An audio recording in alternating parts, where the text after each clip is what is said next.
Hey everybody, welcome back to the channel. Hey, today, Joe Blackburn, Destiny game director for Destiny 2, posted a video on Twitter. I have not watched this yet. I watched like the first 10 seconds. I was like, oh wait, maybe I should not do that.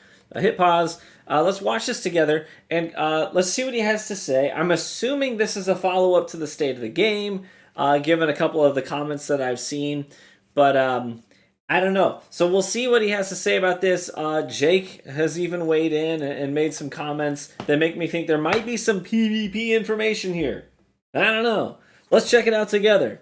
But before we do that, I do need to take a moment to thank the sponsor of today's video, Omni Heroes. Every now and then, a mobile game comes along that clearly puts in the extra work to make the characters come alive, and the brand new heroic fantasy casual strategy RPG called Omni Heroes does just that. Omni Heroes tells the story of how the Omni Guardian is awakened during a time of crisis when the Valkyrie are defeated and captured by demonic powers, and our job is to save the Valkyrie and save the world. But to do that, we're gonna need to assemble a heckin' good team of heroes.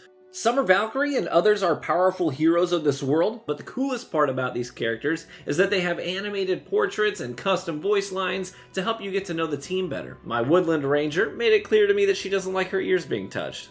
Noted. In combat, each character brings synergies to the table to help create powerful combinations with other characters in your team. Some synergies provide bonuses to damage early in the fight, others prevent certain debuffs, and some provide shielding bonuses to their allies. Finding the synergies that work for you is half the fun in the game. One of the Valkyries named Alular became a staple in my team quickly because of her selfless leadership style, but also being the younger sister to Athena gives her a certain commanding presence. But besides the cast of 7 Valkyries, the game also has over 100 heroes for you to employ. The game can be casual for fun RPG elements, or you could go hardcore and dive into the mechanics of your team composition and collect powerful gear to optimize your builds. You can even take your team into a PvP arena and see how your team stacks up against other players. But if you want to just sit back and watch your characters work, you can always use the autoplay features and just enjoy the show. So go ahead and download Omni Heroes right now and use my link in the description and pinned comment to claim up to 777 pulls and a minimum of 5 legendary heroes. Just complete missions 3 through 15 to unlock the summons event and log in over multiple days to collect your rewards. The game had over 1 million pre-registrations, so join the fun and claim some incredibly well-designed heroes for yourself. Alright, let's get back to the video. Alright, let's give this thing a listen. Twitter compression is awful, so if I full screen this, it's going to be so blurry and it's not going to be great. So we're just going to watch it like this. So a few weeks ago, we put about state of the game communication that wasn't up to our standards for what y'all have come to expect for those kinds of communications. Well, it feels good to hear him say that, because I felt like I was taking crazy pills, you know what I mean? And some of the comments that we would get, a lot of us were not pleased with that state of the game. So it feels good to have some affirmation, to hear the game director for Destiny 2 actually say, you're right, that wasn't up to our standards. And that's nobody's fault but mine here on this. So I wanted to come in, talk to y'all directly, and sort of give you an update on what we thought about the state of the game that we put out and what we think about Destiny as a whole. What we're going to talk about today, we're going to talk about the reveal coming out next week. Yep. We're going to talk about PvP. Hey, we're going to talk about PvP. That's good. Next week, we're going to go out and we're going to show an awesome showcase for the final shape. So, well, yeah, I do believe that's going to be a banger of a reveal. Why? Because Bungie always has high production value when it comes to their teasers for things. I paused them in a bad spot. I'm sorry, Joe. It's not a very flattering shot mid-blink. Anyways, they always blow us away, right? They always blow us away with their presentations and their trailers, and all that stuff is just really, really polished. It has a tendency to generate hype. But he's saying it's not going to be like a direct reaction to the stuff that you guys are thinking about and talking about right now. It's not about a bunch of wacky new systems or wacky new themes coming into Destiny.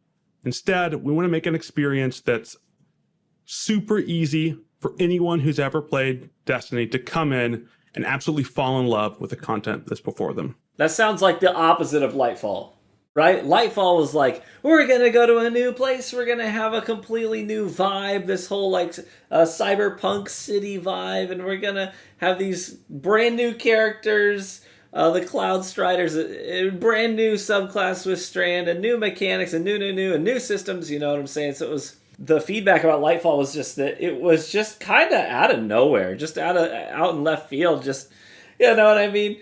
It didn't have a real rooted sense of being of belonging in the Destiny narrative, belonging in the Destiny world. It just seemed completely detached. So hopefully the Light versus Dark saga being concluded in the final shape will feel more rooted, more grounded in the Destiny universe. All right, I think that's it for reveal. If I'm looking at the sheet next, we've got PvP. Oh boy! We've been really focused on sandbox balance. So like, yes, you have. Big focus of effort last year was just making sure that Strand came out in a good place and got to live sort of in harmony with the rest of our Crucible ecosystem.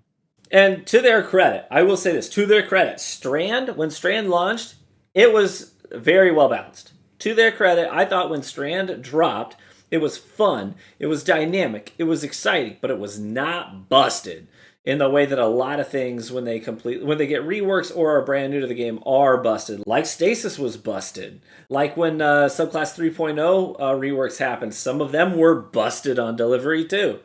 And Strand was not like that. I thought Strand was very well balanced. So they did do that well. And we've been focusing on ritual updates to PvP, be this mode updates, point updates, reward updates. And they did do some of that for sure. I mean, we did get lots of modes.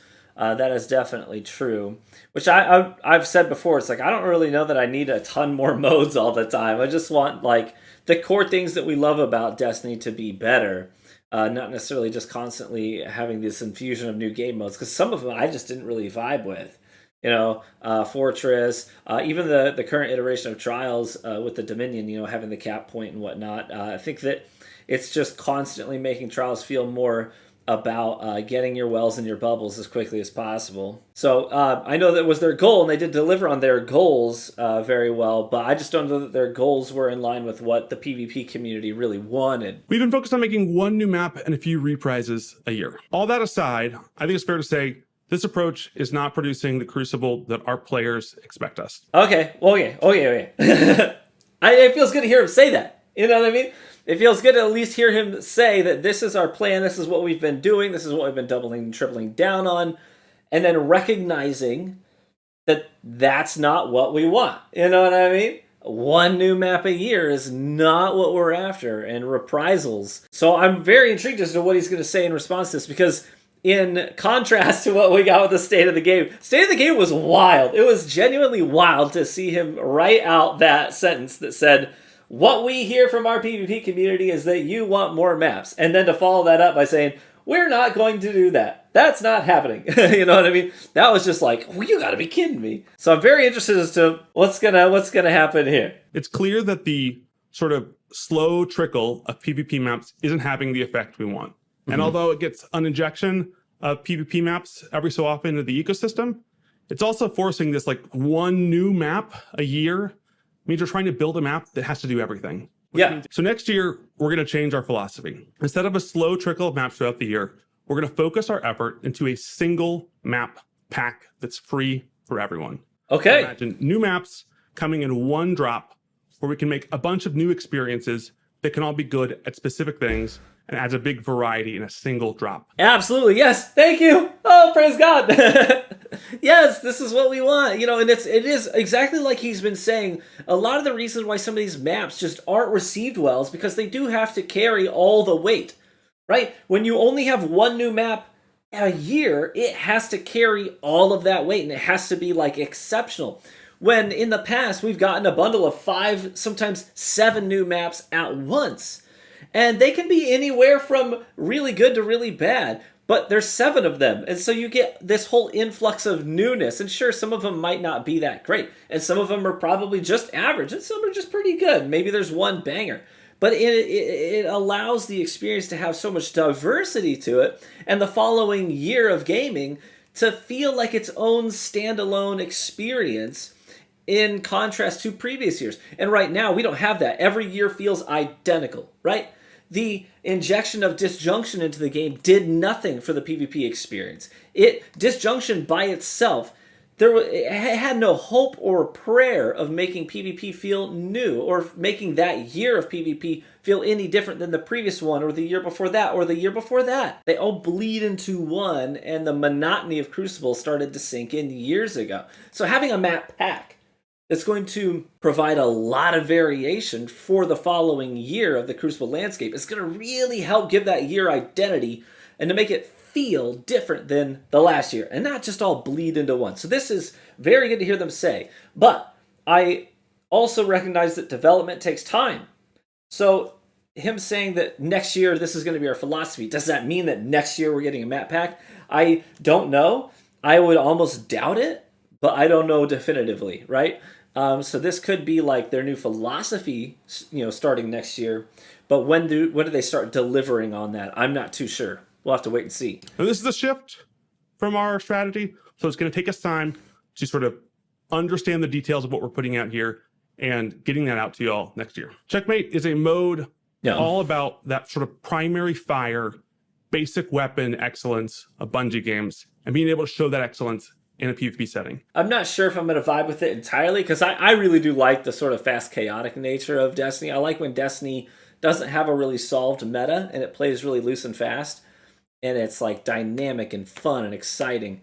I'm not too sure how I'm going to feel about this game mode. I'm worried that it might feel like Destiny 2 Year 1.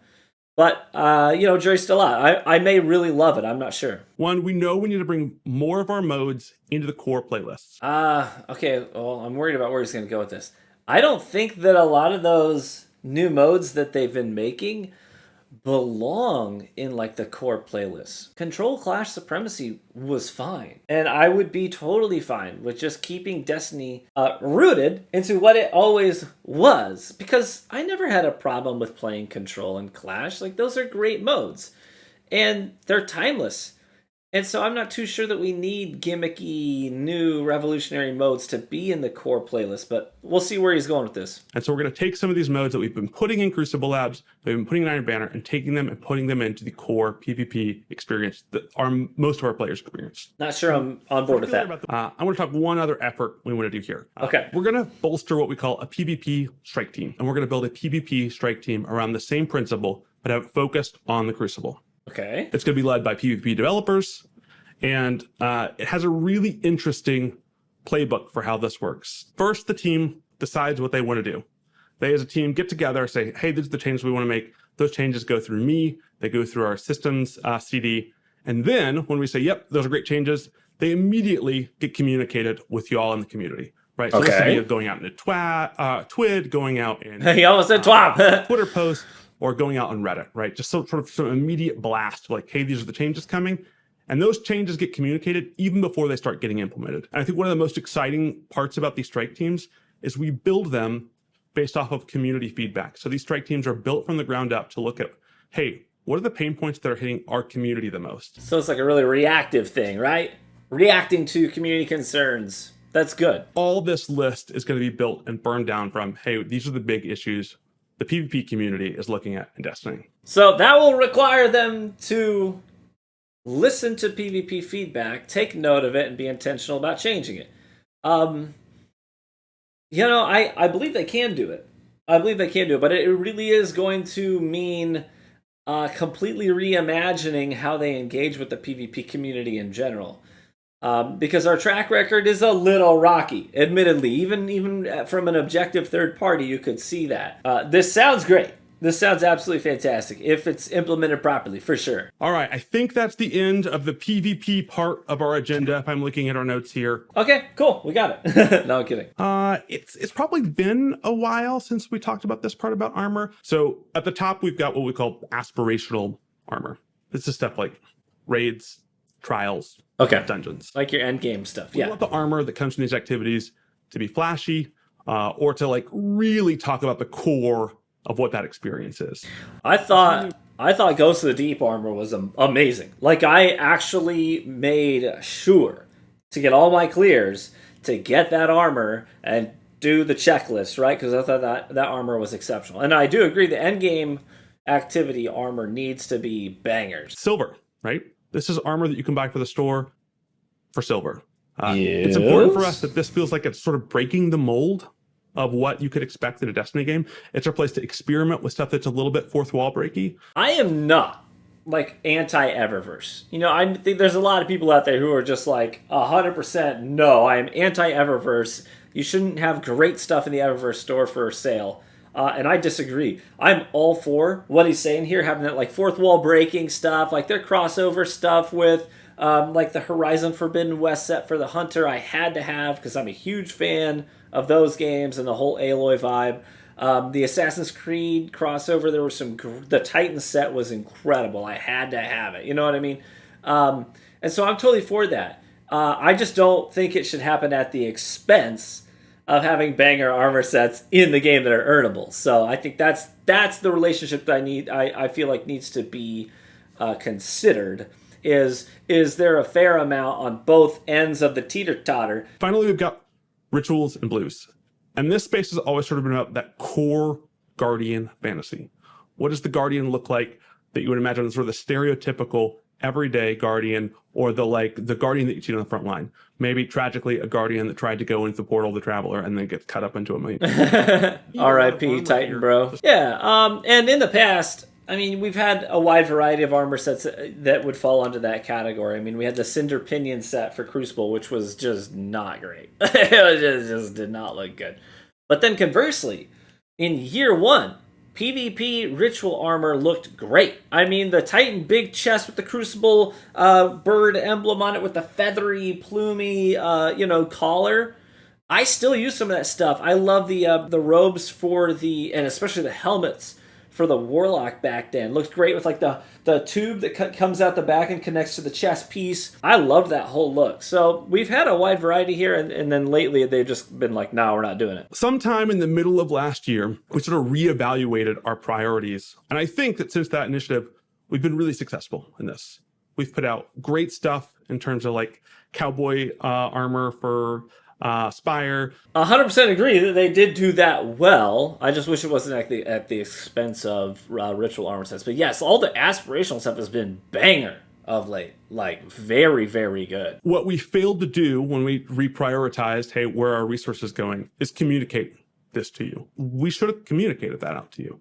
And so, one, I'd like to say, this is not a thing that we're never going to invest in. We're investing in it again in the final shape. There's going to be a whole nother ritual suite of armor. So also for this year, we want to take an armor set that we were going to put in the Eververse, and we're saying, no. We should have communicated this earlier. It's really important that our fans can trust us. Let's take this armor set that we were going to use in season 22 for the Eververse set, and let's say, no, it's going to be free, and we're going to put it as a ritual rewards. Okay. That's a nice, good faith gesture. I appreciate that. I think that's a really nice, good faith gesture to say, to recognize the lack of communication on their part, and to sort of, like he's saying, we want our fans to trust us. Let's make a good faith gesture. We'll take an armor set that was going to make us money in the Eververse store, and let's just put it in the game as a ritual set. That's a really nice move. I like that. I respect that. I don't want anyone that signs up to come work at Bungie and to talk to y'all about the game to have to worry about their personal safety. Yeah, naturally. So we're going to keep using our branded accounts. You'll see these on Twitter, and you'll see these on Reddit, right? And we want to be using those accounts with more personality, going and talking to y'all more. When season 22 rolls around again, I'm going to be in the game a lot. I'm going to be playing a lot. So what we want to do is commit to a few times next season and the season after, I'm just going to stream me playing the game. Okay. You'll come and talk to me, and it's not going to be reveal packed, but it is a great time to just be like, hey, check in with Joe. These are the things that we're feeling. Get his opinions on them. And hopefully, if I can get and play with some of our like elite players, me learn a bit more of the game. I will. That's cool. I will say that one of the things that I really respected a lot about Dylan, DMG, when he was community manager, is he was constantly involved with the community by being on live streams with people. Even if he wasn't live streaming, he would be playing with Frostbolt or Jake or me. And then also a lot of like smaller streamers as well. And so it was like a dual thing where he was like getting to know newer up and coming streamers and not just streamers either. It was also like clan leaders and getting involved with other community events as well. And I thought that he did a very good job at that. And so it created a lot of bridges between the community and Bungie via DMG. That's why, honestly, this clown that stalked DMG, made threats, showed up, in the parking lot, all that stuff that led to his departure. Like, this guy is like scum of the earth. Like, this guy is absolute hot garbage, and in my opinion, Destiny community is worse because of his actions, because we lost a great liaison in DMG who I thought always did a stellar job. I mean, nobody has a perfect track record. I'm sure there are things in his many years of working there that people look back at and be like, oh, this one sentence he said I didn't vibe with, that was a miss. I have plenty of those as a content creator. I'm like, well, why did I say that? Why did I do that?